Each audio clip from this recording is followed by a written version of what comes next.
Hey guys, welcome back to कलेस classes. तो हम कर रहे थे chapter number 10 accounts of holding company.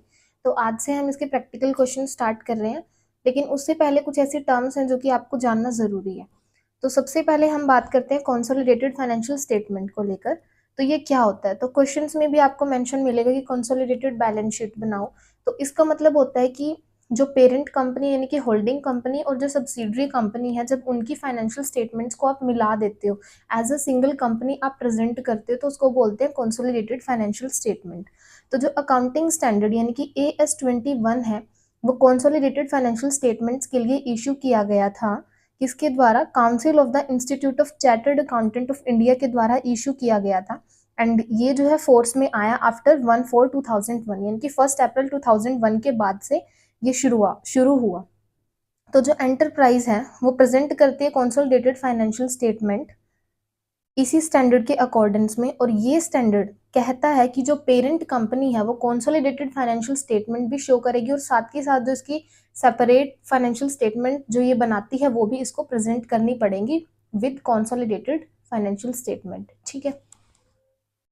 उसके बाद क्वेश्चन सोल्व करने के लिए दो ऐसे टर्म्स और हैं जो आपको समझना चाहिए। माइनॉरिटी इंटरेस्ट और उसके क्या फॉर्मूला होगा उसको कैलकुलेट करने का, एंड गुडविल और कैपिटल रिजर्व उनके क्या फॉर्मूले होंगे उनको कैलकुलेट करने के लिए। तो सबसे पहले बात करें अगर माइनॉरिटी इंटरेस्ट को लेकर, तो ये क्या होता है? तो जो एक होल्डिंग कंपनी है, मान लो अगर उसने सारे के सारे शेयर खरीद रखे हैं सब्सिडरी के, तो सब्सिडरी क्या होगी? होली ओन्ड कंपनी होगी। और अगर उसने उसके शेयर्स हाफ यानी कि 50% या 50% से ज्यादा खरीद रखे हैं, तो वो पार्टली ओन सब्सिडरी कहलाएगी, सब्सिडरी कंपनी। तो कुछ ऐसे शेयर होल्डर्स होते हैं जो कि होल्डिंग कंपनी को अपने शेयर्स नहीं सेल करते, तो वो शेयर होल्डर्स क्या कहलाते हैं? माइनॉरिटी शेयर होल्डर्स कहलाते हैं। और उनका कोई ना कोई इंटरेस्ट होगा, जैसे होल्डिंग कंपनी का इंटरेस्ट है एसेट एंड लाइबिलिटीज में, वैसे ही जो रिमेनिंग परसेंटेज बचा है उसके शेयर्स का सब्सिडरी कंपनी के, उसकी एसेट और लाइबिलिटी में उतना ही क्या होगा? इनका इंटरेस्ट होगा। तो उसी को बोलते हैं माइनॉरिटी इंटरेस्ट। ठीक है।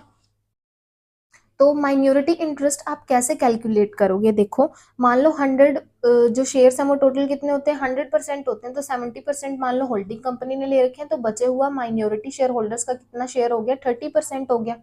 तो माइनॉरिटी इंटरेस्ट कैसे कैलकुलेट होगा? इक्विटी शेयर कैपिटल प्लस में अगर कोई रिजर्व गिवन है, प्लस में अगर कोई प्रॉफिट एंड लॉस अकाउंट का बैलेंस है, minus fictitious asset like share issue expenses, unamortised expenses, ये सारे तो ये लेस करने होते हैं। ये किसके लेने? आपने एस लिमिटेड के लेने, यानी कि सब्सिडरी कंपनी के लेनी है ये सारी चीजें, और उसको रिमेनिंग परसेंटेज से मल्टीप्लाई कर देना, यानी कि 30% जो हमने अभी लिया था। ठीक है। तो आपका माइनॉरिटी इंटरेस्ट आ जाएगा, और ये आपका जो है बैलेंस शीट में जो शेयर कैपिटल रिजर्व है उसके बाद में आपका क्या होता है? ये शो होता है माइनॉरिटी इंटरेस्ट। ठीक है। शेयर होल्डर फंड के बाद, यानी कि सेकंड नंबर पे आपका माइनॉरिटी इंटरेस्ट आता है अगर है तो कुछ। ठीक है। नेक्स्ट हमारे पास जो टर्म है वो है गुडविल। गुडविल को कॉस्ट ऑफ कंट्रोल भी बोलते हैं। ठीक है। यानी कि कंट्रोल, सब्सिडरी कंपनी को कंट्रोल करने के लिए अगर आपको इसको कॉस्ट दे रहे हो। ठीक है। और कैपिटल रिजर्व, तो जब आप कैलकुलेट करोगे तो या तो आपका कैपिटल रिजर्व आएगा या तो आपकी गुडविल आएगी। अब वो कैसे कैलकुलेट होगा? देखो, गुडविल क्या होता है? सबसे पहले तो गुडविल कंपनी की रेपुटेशन जो है, ठीक है ना।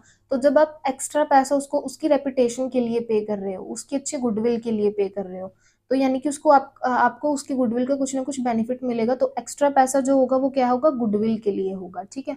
तो वो होगी गुडविल। और कैपिटल रिजर्व क्या होगा? मान लो जितना पैसा बनता था उसको देना, उससे कम आपने दिया है।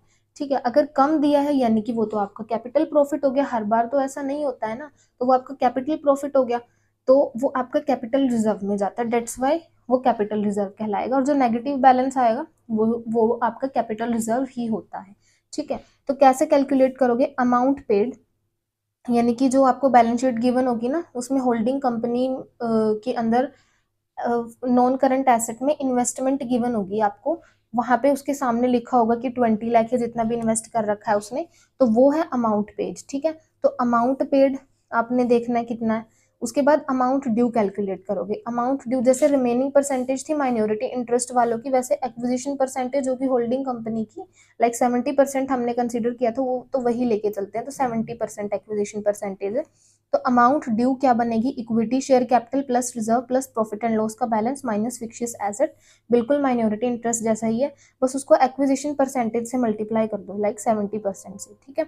तो वो क्या हो जाएगा आपका अमाउंट ड्यू। अब आपने क्या करना है, अमाउंट पेड में से अमाउंट ड्यू को सब्ट्रैक्ट करना है, माइनस करना है। अगर अमाउंट पेड अमाउंट ड्यू से ज़्यादा है, ठीक है ना, अमाउंट पेड अमाउंट ड्यू से ज़्यादा यानी कि पॉजिटिव बैलेंस, तो आपका गुडविल है। और अगर अमाउंट पेड अमाउंट ड्यू से कम है तो नेगेटिव बैलेंस आया तो आपका क्या हो गया, कैपिटल रिजर्व हो गया। ठीक है, तो इस तरीके से आपने गुडविल कैलकुलेट कर लेनी है। अब हम प्रैक्टिकल क्वेश्चन स्टार्ट करते हैं। तो फर्स्ट क्वेश्चन आज हम करेंगे हमारा, तो जो कि किस तरीके से है, तो फर्स्ट क्वेश्चन आज हम करेंगे प्रैक्टिकल क्वेश्चन। तो इसके अंदर अब आपने क्या देखना है, सबसे पहले माइनॉरिटी इंटरेस्ट। तो अगर एक्विजिशन परसेंटेज से आपको पता चलेगा यहाँ पे 100%, ठीक है, दे रखा है इन्होंने, तो यानी कि फुल्ली ओन्ड सब्सिडरी है, फुली ओन्ड सब्सिडरी है, तो इस केस में कोई भी माइनॉरिटी इंटरेस्ट नहीं होगा आपका। ठीक है, वो क्या हो गया आपका जो माइनॉरिटी इंटरेस्ट है वो क्या होगा, उसकी कैलकुलेशन में नील होगा। ठीक है, उसके बाद क्या आता है, हमने बात करी थी गुडविल को लेकर और कैपिटल रिजर्व को लेकर। तो यहाँ पे मैंने आपको बताया था कि आपकी इन्वेस्टमेंट के सामने जो अमाउंट है, यानी कि वो क्या है, अमाउंट पेड है, तो इन्वेस्टमेंट के सामने 20 लाख अमाउंट पेड होगी। उसके बाद अमाउंट ड्यू कितना है, तो जो सब्सिडरी कंपनी की क्या है, वाई लिमिटेड की 20 लाख इक्विटी शेयर कैपिटल है। किससे करना था इसको, एक्विजिशन परसेंटेज से। एक्विजिशन परसेंटेज 100% है, तो अमाउंट ड्यू भी 20 लाख हो गई। तो यहाँ पे क्या आ गया, नील आ गया, ना तो गुडविल है ना कैपिटल रिजर्व है। ठीक है, दोनों की कैलकुलेशन कंप्लीट हो गई। उसके बाद अब सिंपल आपने कंसोलिडेटेड बैलेंस शीट बनानी है। ठीक है, तो वो कैसे बनेगी, देखो सबसे पहले आपको क्या गिवन है, कंसोलिडेटेड बैलेंस शीट कैसे बनेगी। तो सबसे पहले आपने क्या करना है, देखो इसका परफॉर्मा बनाना है। उसके बाद नोट्स टू अकाउंट आपने बनाने हैं। तो नोट्स टू अकाउंट में यहाँ पे सीरियल नंबर, जो नोट नंबर होते हैं ना, वो आपने देने हैं, ताकि जो इजीली आइडेंटिफाई करा जा सके कि आपने कैलकुलेशन कैसे करी है। तो सबसे पहले यहाँ पे share capital, issued and subscribed capital, जो यहाँ पे आपने जो भी चीज़ें वर्किंग नोट में कंसीडर कर ली हैं वो आपकी कंसोलिडेटेड बैलेंस शीट में नहीं जाएंगी। जैसे इन्वेस्टमेंट और share capital of S limited, holding company की इन्वेस्टमेंट है और सब्सिडरी कंपनी की क्या है, शेयर कैपिटल है, तो ये कंसीडर नहीं होगी आपकी। ठीक है, ये कैंसिल हो चुकी है।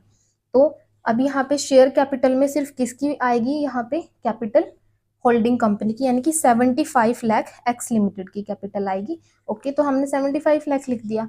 उसके बाद आया रिजर्व हमारे पास। अब रिजर्व यहाँ पे किसका गिवन है, सिर्फ एक्स लिमिटेड का। अगर वाई लिमिटेड का होता तो हम इनको ऐड कर देते। ठीक है, तो ये 15 लाख है सिंपल, तो हमने यहाँ पे 15 लाख लिख दिया। उसके बाद ट्रेड पेबल्स है, ट्रेड पेबल यहाँ पे एक्स लिमिटेड के गिवन और वाई लिमिटेड के, तो दोनों को आपने क्या कर देना है, प्लस कर देना है। तो 7,45,000 का आ गया हमारे पास टोटल ट्रेड पेबल्स का, दोनों को ऐड कर देना। कंसोलिडेटेड का मतलब क्या होता है, मिला देना। तो आप दोनों को ऐड करोगे ना, दोनों के बैलेंसेस को। उसके बाद सन्ड्री एसेट आपके पास आता है। अब इन्वेस्टमेंट तो कैंसिल हो चुकी है, तो ये नहीं लेनी है। उसके बाद सन्ड्री एसेट आ गया हमारे पास, दोनों के बैलेंसेस गिवन है, तो हमने क्या कर देना है, दोनों को ऐड कर देना है। तो आपके पास जो सन्ड्री एसेट का टोटल आ गया वो 97,45,000 आ गया। अब यहाँ से आपका जो क्वेश्चन है वो बहुत इजी हो गया। तो नोट्स टू अकाउंट में आपने सारी कैलकुलेशन कर ली, तो अब आपने जल्दी जल्दी यहाँ पे अमाउंट्स आपकी फिल कर देनी है। तो शेयर कैपिटल में 75 लाख, रिजर्व में जिस तरीके से 15 लाख हो गया, यहाँ पे ट्रेड पेबल हुए थे हमारे 7,45,000 के, वो हो गए, तो हमने कर दिया एसेट लाइबिलिटी साइड का टोटल 97,45,000 आ गया।